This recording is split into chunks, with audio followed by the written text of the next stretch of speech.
Hello everyone. The badass of Bollywood or the bastards of Bollywood. കാരണം അങ്ങനെയാണ്, the ബാസ്റ്റേർഡ്സ് of Bollywood എന്നുള്ള രീതിയിലാണ് ഇത് ഏറ്റവും അവസാനം എഴുതി കാണിക്കുന്നതെന്നാണ് എൻ്റെ ഓർമ്മ. തെറ്റുപറ്റിയെങ്കിൽ സദയം ക്ഷമിക്കുക.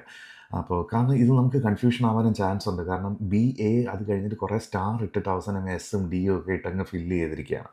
അപ്പോൾ പുറത്ത് പറയാൻ കൊള്ളാത്ത രീതിയിലുള്ള വാക്കുകളാണെന്ന് അവർ തന്നെ വിശ്വസിക്കുന്നു. അപ്പോൾ നമ്മളിനി തെറ്റിച്ച് പറഞ്ഞാലും അതിൽ യാതൊരു തെറ്റുമില്ല. അപ്പോൾ സിനിമയിലേക്ക് വരികയാണെങ്കിൽ 7 or 8 എപ്പിസോഡ് മറന്നുപോയി. 45-നും 50-നും ഇടയ്ക്കും ദൈർഘ്യമുള്ള ഇത്രയും എപ്പിസോഡ്സ് ഉണ്ട്.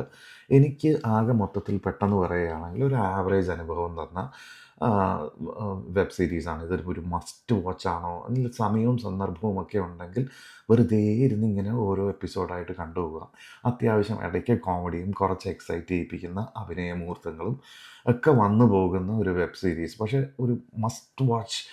ഫസ്റ്റ് ഡയറക്ഷണൽ ഡെബ്യൂ അതൊക്കെ പൊളിച്ചു അടുക്കി അങ്ങനൊന്നും എനിക്ക് തോന്നിയില്ല. ഇതാണ് എൻ്റെ അഭിപ്രായം.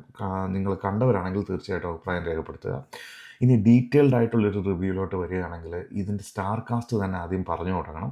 ഇതെങ്ങനെ പറഞ്ഞു പോയാലും ഒരുപാട് ആൾക്കാർ മിസ് ഔട്ട് ആവും. കാരണം ഷാറൂഖ് ഖാൻ എന്ന ഒരു മെഗാ സ്റ്റാറിൻ്റെ, ഒരു സൂപ്പർ സ്റ്റാറിൻ്റെ മകൻ ഡയറക്റ്റ് ചെയ്യുമ്പോൾ പുള്ളിയുടെ ഇൻഫ്ലുവൻസിൽ റെഡ് ചില്ലീസ് എന്ന പ്രൊഡക്ഷൻ ഹൗസിൻ്റെ മേന്മയിൽ വരുന്ന ഒരുപാട് ആൾക്കാരുണ്ട്. അതിൽ ഷാറൂഖ് ഖാൻ, ആമിർ ഖാൻ, സൽമാൻ ഖാൻ, അർജുൻ കപൂർ, രൺബീർ സിംഗ്, രൺബീർ കപൂർ, അങ്ങനെ ഒരുപാട് പേരുണ്ട്. രാജ്കുമാർ റാവു, ദിശ പട്ടാണി. ഇതൊന്നും അല്ല, ഇനിയും ഒരുപാട് സ്റ്റാർ കാസ്റ്റുകളുണ്ട്. പക്ഷേ ഇതിൻ്റെ മെയിനായിട്ട് വരുന്ന ലീഡ് എന്ന് പറയുന്നത് ബോബി ഡിയോളുണ്ട്. ബോബി ഡിയോൾ ഒരു എക്സിസ്റ്റിംഗ് സൂപ്പർ സ്റ്റാറാണ്. പുള്ളി ബാക്ക് ടു ബാക്ക് ഫ്ലോപ്പുകൾ ഉണ്ടെങ്കിലും പുള്ളി സ്റ്റിൽ ബോളിവുഡ് സ്റ്റാർ തന്നെയാണ്. പുള്ളിയുടെ പേര് ഇതിനകത്ത് അജയ് തൽവാർ. പിന്നെ വരുന്നത് നമ്മുടെ കില്ലെന്ന് പറഞ്ഞ സിനിമയിൽ വന്ന നായകൻ ലക്ഷ്യ. പിന്നെ അതിലെ തന്നെ വില്ലനായിട്ട് വന്ന രാഘവ് ഗയാൽ. ഈ മച്ചാനാണ് ഈ പടത്തിൻ്റെ സോൾ എന്ന് പറയുന്നത്. ഈ മച്ചാനും വെയിറ്റ് എ മിനിറ്റ്, ഈ പേരെടുത്ത് പറഞ്ഞേ പറ്റുള്ളൂ എനിക്ക്. മനോജ് പാവ എന്നൊക്കെ പറഞ്ഞു കഴിഞ്ഞാൽ ഈ ഹീറോയുടെ അമ്മാവൻ ക്യാരക്ടറായിട്ട് വരുന്ന ഒരാളാണ്. ഇടിവെട്ട് അഭിനയം.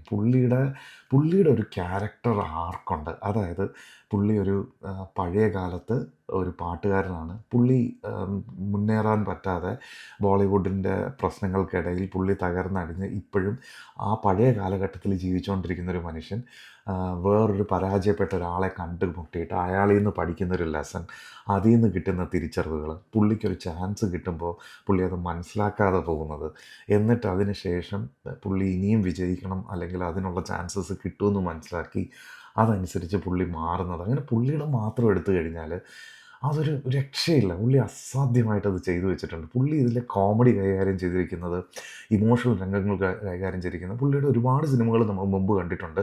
ഈ വ്യക്തിയെ ഇങ്ങനെ എന്താ പറയുക, ഞാൻ പറയുമ്പോൾ ചിലപ്പോൾ അറിയണമെന്നില്ല, പക്ഷേ മലയാളികൾ ഒരുപാട് ഹിന്ദി സിനിമ കാണുന്നവർക്ക് ഈ പുള്ളിയെ തീർച്ചയായിട്ടും അറിയാം. പുള്ളി എല്ലാ സിനിമകളിലും നല്ല പെർഫോമൻസ് തന്നെയാണ്. ഇതിലൊരു പടി കടന്ന് വളരെ മികച്ചൊരു പെർഫോമൻസ് കൊടുത്തിട്ടുണ്ട്. അതുപോലെ തന്നെയാണ് കില്ലിലെ വില്ലൻ ഞാൻ പറഞ്ഞ രാഘവ് ഗായൽ.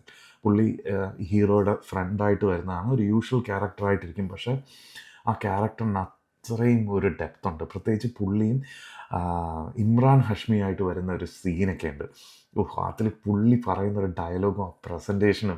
ഇമ്രാൻ ഹഷ്മിയൊക്കെ എന്താ പറയുക, 80s 90s കിഡിലൊന്നും ഒരിക്കലും മറക്കാൻ പറ്റില്ല. നമ്മുടേതായിട്ടുള്ള വ്യക്തിപരമായ കാരണങ്ങൾ കൊണ്ട് ഇമ്രാൻ ഹഷ്മി സിനിമകളുടെ ഒരു വലിയ ഫാനാണ് നമ്മൾ.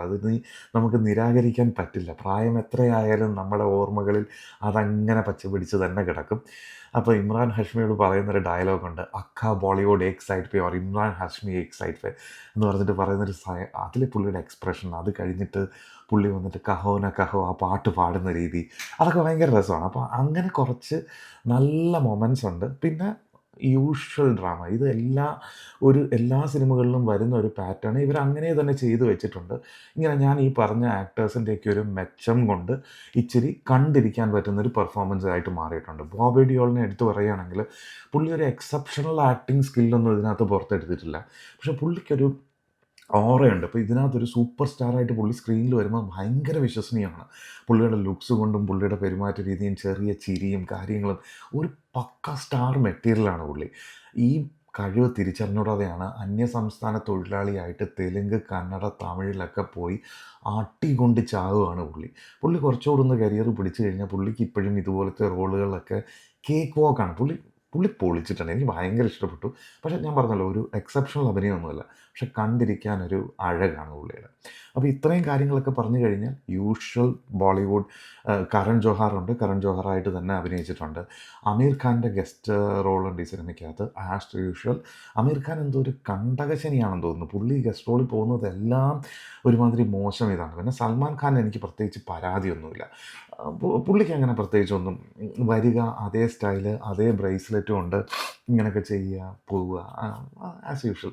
എല്ലാവരും ഒരു സെൽഫ് ട്രോളായിട്ട് തന്നെ, അതിപ്പോൾ ഇപ്പോഴത്തെ ഒരു പുതിയ ട്രെൻഡാണെന്ന് തോന്നുന്നു. എല്ലാവരും സെൽഫായിട്ട് ട്രോൾ ചെയ്യുന്നുണ്ട്. അത് ഈവൻ ഷാറുഖ് ഖാനും ചെയ്യുന്നുണ്ട്. പിന്നെ ഇതിനകത്ത് എനിക്ക് ഇനി വരുന്ന ദിവസങ്ങൾ ഒരു പക്ഷേ ഇതിൻ്റെ ക്ലൈമാക്സും ഭയങ്കരമായിട്ട് ചർച്ച ചെയ്യപ്പെടാനുള്ള ചാൻസ് ഉണ്ട്.